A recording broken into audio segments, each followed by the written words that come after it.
There are so many fascinating facts about human history. Beyond the important names and dates you studied in history class, there are a lot of other events that you were not taught about. So tune in as we reveal 20 historical facts you may not have known.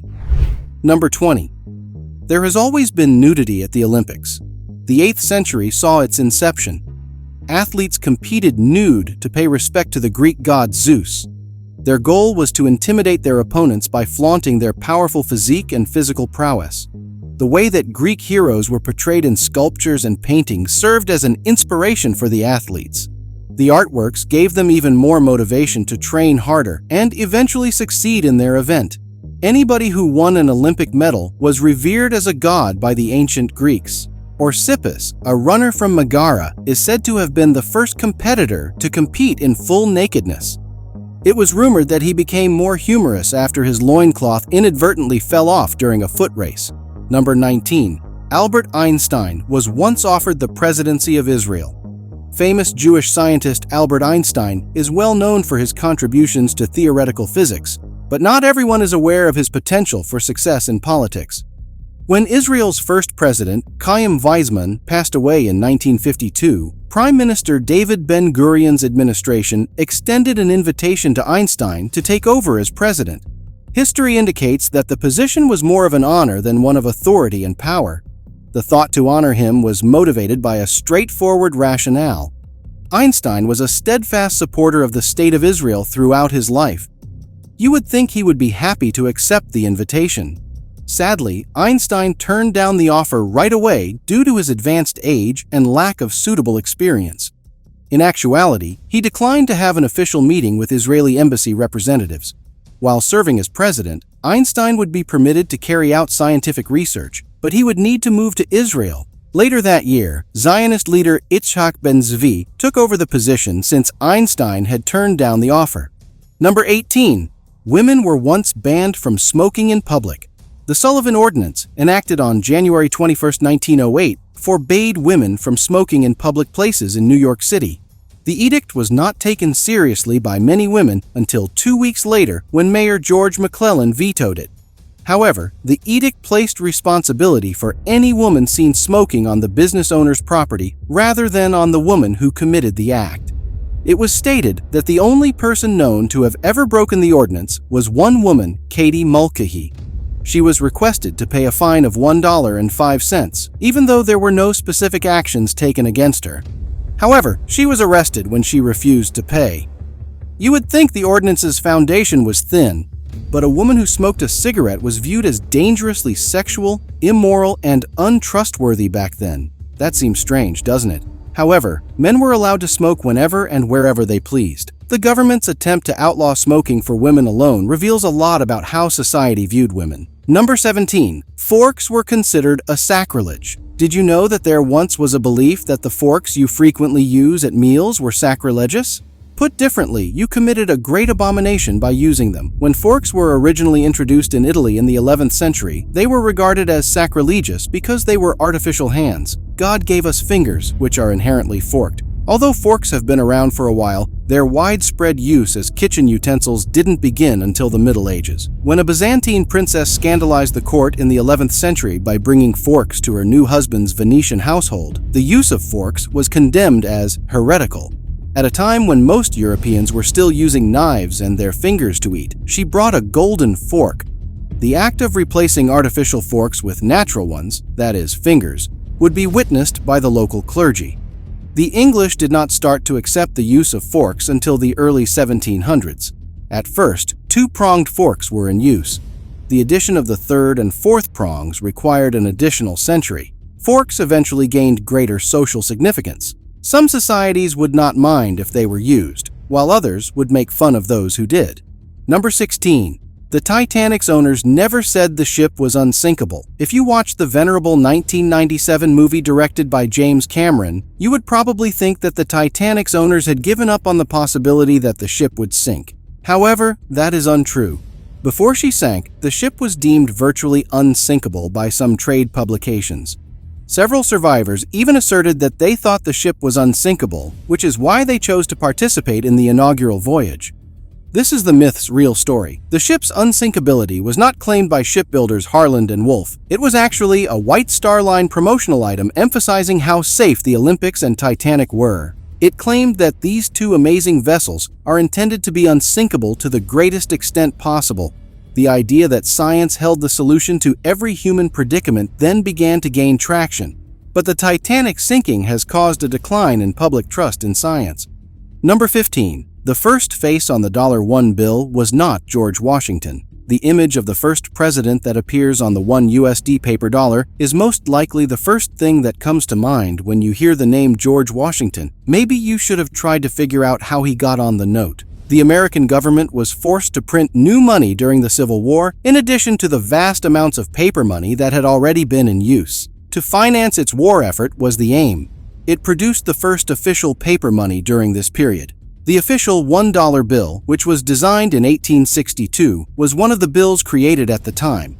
Salmon Chase, the nation's banknote designer and Secretary of the Treasury at the time, was featured on the early version of the bill. At first, the currency that was printed had no backing and was referred to as greenbacks. George Washington's likeness was then featured on the $1 bill in 1869, following the U.S. Bureau of Engraving and Printing's takeover of the currency production process. The $1 bill has not been altered since it was recreated in 1963, and there are no immediate plans to do so. Number 14. Alexander the Great was accidentally buried alive. One could argue that Alexander the Great founded the greatest empire in history. His army, at 25, conquered Egypt, Syria, and the Persian lands in Asia Minor without suffering a single loss. Sadly, he passed away unexpectedly in Babylon at the age of 32. Historians have been perplexed about his cause of death for decades. Though some blamed alcoholism, typhoid, or even poisoning, the cause of his death may finally have been determined. Guillain-Barré syndrome was the neurological condition that afflicted the military prodigy. He was paralyzed for 6 days due to the rare disease. He was unable to breathe, move, or speak due to the illness. The Macedonian king of antiquity might have been alive when his soldiers were preparing his body for burial. In 323 BC, New Zealand physician Dr. Catherine Hall came to the conclusion that Alexander actually died 6 days later than was previously thought. Thus, his passing might be regarded as the most well-known instance of pseudo-thanatos, also referred to as a mistaken death diagnosis, that has ever been documented. Number 13. India has not invaded any country in the last 10,000 years. Rajnath Singh, the Defense Minister of India, declared at the beginning of 2022 that in all of India's long history, the country had never invaded or attempted to conquer another nation. That being said, India ranks among the nations most frequently invaded worldwide.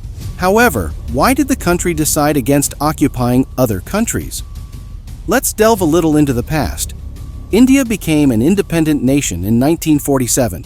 Several independent factions regularly engaged in conflict with one another at that time. Only under the Marathas, Rajputs, Mughals, and Mauryas did the Indian subcontinent come to be ruled primarily as a single entity. Several strong empires, such as the Greeks, Mongols, and Persians, made multiple unsuccessful attempts to conquer ancient India. Most nations invade other countries out of greed or to satisfy a need. Thankfully, India has always had an abundance of resources for use and has long served as a significant hub for international trade. Therefore, attempting to invade other sovereign nations was pointless. Despite sending emissaries to propagate Buddhism and Hinduism, the campaigns were non-violent. Number 12. France built a fake at Paris to fool German bombers during World War I. During World War I, the French government constructed a fictitious Paris in an attempt to outwit the Germans. The fear of a potential overnight aerial attack led to the construction of the Paris. The fictional Paris town was constructed miles away from the real Paris and included replicas of well-known sites. A few years after the Germans first bombed Paris in 1914, the idea was conceived in 1917. According to Bloomberg, during the actual attacks, the lights in Paris were turned off at night. However, in the artificially created Paris, there would be dim lights to give the impression that people were trying, but were unable to remain hidden in the shadows. Unfortunately, after the war ended in 1918, fake Paris was never really built to completion. Only one of the 3 zones that Italian engineer Ferdinand Jacopozzi had planned for the city was ever built. After the war, the mock city was dismantled. the plan was maintained as classified information, as one might anticipate. Number 11. The first female self-made millionaire in America was a black woman, Madam C.J. Walker. Born Sarah Breedlove in 1867 to former slaves, had to overcome many challenges. Despite having a difficult upbringing, she cleared the way for her extraordinary success. Having a disease of the scalp that caused her to lose her hair, she came up with a creative response. She developed a line of hair care items especially for African Americans in 1905. Walker continued after that. She established Madam C.J. Walker Laboratories and oversaw its production and marketing of her distinctive goods. Her actions not only made her the first self-made female millionaire in America and brought her a sizable personal fortune, but they also solidified her reputation as a formidable role model. In addition, Walker was a giving philanthropist who gave money to a number of charities. She was a fervent supporter of the arts and gave money to various artists. As evidence of her lasting influence, her lavish mansion, Villa Luaro, is currently recognized as a National Historic Landmark. Madame C.J. Walker's inspirational story demonstrates how persistence and creativity can overcome hardship. Number 10. The shortest war in history. Lasted 38 to 45 minutes. The shortest war in history was the Anglo-Zanzibar War, which took place on August 27, 1896, between the Sultanate of Zanzibar and the United Kingdom. The war began with a British bombardment of the Sultan's palace at 9:02 a.m. and ended at 45 minutes later when the Sultan's forces surrendered. The war was started by the Sultan's death and his subsequent succession against British wishes. The lost city of Heraklion is under the sea. Heraklion, also called Thonis in Egyptian, was a long-lost city that was believed to be a myth until it was found underwater in 2000.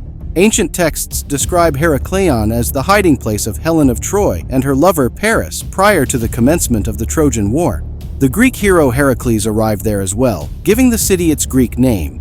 Heraklion, which lies close to the Nile River's mouth, was a major Mediterranean trading port until it sank more than a millennium ago.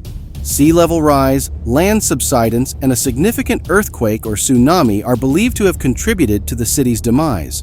The unstable sediment upon which it was built eventually liquefied, submerging the city beneath the ocean. Frank Gaudio and his team, underwater archaeologists, found the city in Aboukir Bay, close to Alexandria, and found many of its artifacts, such as coins, weights, and statues, amazingly preserved in the water. The discovery illuminated a civilization that had been lost to time and demonstrated that Heraklion was more than just a myth. The Persians once used cats as shields in the Battle of Pelusium. You may have read about how the cats lost the Pelusium War, which the ancient Egyptians fought. Once upon a time, cats were so revered in ancient Egypt that people would sacrifice their lives to protect them. They thought that cats were the embodiment of the fertility, home, and women's secrets, goddess Bastet. The Persian invasion of Egypt brought to light the ancient Egyptians' intense affinity for cats. Cambyses II, the Persian king who ruled from 529 to 522 BC, was aware of the Egyptians' deep attachment to their cats. Thus, during the battle, the Persians gathered as many cats as they could and placed them in front of their soldiers along with dogs and sheep. Indeed, in addition to worshipping cats, ancient Egyptians also revered dogs and sheep. The Persians also adorned their shields with paintings of cats. For fear of inciting the goddess Bastet's wrath, the ancient Egyptians were reluctant to put an end to the cats. They were forced to retreat from the battlefield, which led to their defeat at the Battle of Pelusium in 525 BC and their eventual capitulation to the Persians. The Greeks thought that beans held the souls of people who had died. Pythagoras was a Greek philosopher and mathematician. He may have been in your geometry class. He had his own following as well. His adherents avoided eating meat, lived in community, and studied the cosmos. But Pythagorean adherents did not eat beans, in contrast to modern vegetarians who abstain from meat. They simply avoided broad beans, also known as fava beans, believing them to be a supernatural symbol of death. The notion advanced by Pythagoras that eating beans was analogous to eating people was widely accepted, even by ancient authors. Given that kava beans resembled flesh, Pythagoreans believed they could contain the souls of the dead. Some believed that the plant's hollow stems and black spotted flowers served as bridges for souls to travel from Hades to heaven. Pythagoras' greatest nemesis proved to be the cause of his demise. It is said that he lived in a cave for a while in order to hide from a dictator. When a field of flowering fava beans blocked his path and he was unable to run any farther, the people who wanted to harm him followed him and caught up with him. Johnny Appleseed was actually real. American folklore is so populated that it becomes difficult to identify which ones are fiction and which are real. In the case of Johnny Appleseed, the folklore hero who is said to have traveled on foot across the United States planting apple trees, we are actually looking at a real person. Although some aspects of his life have ended up being mythologized over time, Appleseed's real name was John Chapman, and his hometown was Leominster, Massachusetts. He planted his first apple tree nurseries around 1798 in the Allegheny Valley in Pennsylvania, and then began planting everywhere he went. He would walk for miles every day and sleep outdoors, planting nurseries in the spots where the pioneers would settle. On how he earned his nick, he often carried a bag of apple seeds with him. In fact, a street was named after him, though his mythical name was preferred by the city planners.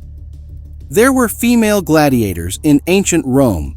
Though sparse, evidence exists in art, laws, and written accounts of the participation of women gladiators in the brutal sportulum during the Roman Empire. They fought each other fiercely with weapons for entertainment, but not nearly to the same degree as men did. Women of all classes, including the elite, participated. However, only the affluent women could afford training and had enough time to work out. In the 1st century BC, women could be seen engaging in a series of battles after dinner. These battles, especially against beasts, dwarfs, and other women were hosted by Emperors Nero, Titus, and Domitian in the thriving city of Pompeii. A female gladiator was known as a gladiatrix. Female gladiators, or gladiatresses, were marketed as a novelty attraction. In 11 and 19 AD, the Roman Senate passed laws prohibiting middle and upper-class women from fighting as gladiators. The Bloody Mary drink wasn't initially called Bloody Mary. The original Bloody Mary dates back to 16th century England. At that time, Frenchman Ferdinand Petit-Petiot worked in a New York-style bar in Paris, where canned tomato juice was brought from the States. Russians fleeing their homeland during the Russian Revolution came to France with vodka and caviar. The bartender would later create a special taste of vodka bland by combining American canned tomato juice with Russian vodka and various spices. That was how the Bloody Mary was birthed. The cocktail was initially named the Bucket of Blood by an American as a reminder of a Chicago nightclub with a similar name. When the drink returned to the United States, it was known as the Red Snapper. It is now known as Bloody Mary.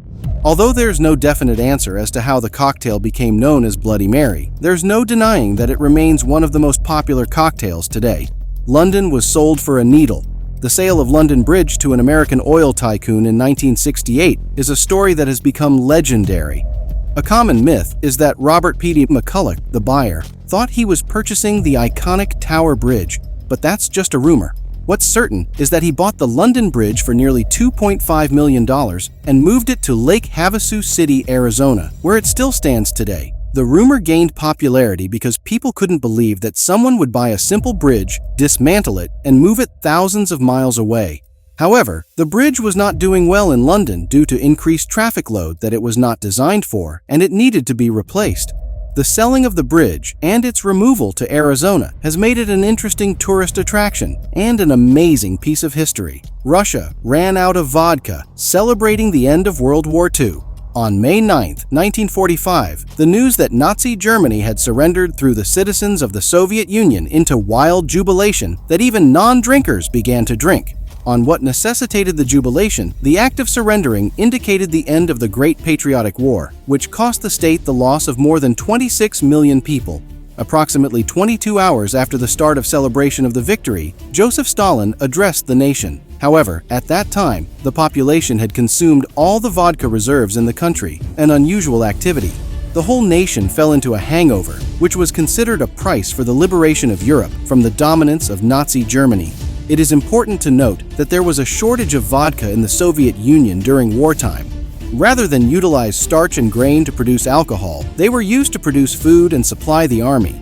However, the production of vodka wasn't completely stopped. Even during the famine of the early 1930s, the nation ensured that it made grain and potatoes available for vodka production. It's one of the reasons why vodka revenues provided about 1/5 of the Russian government revenues. What other historical facts do you know? Make sure you share with us in the comments.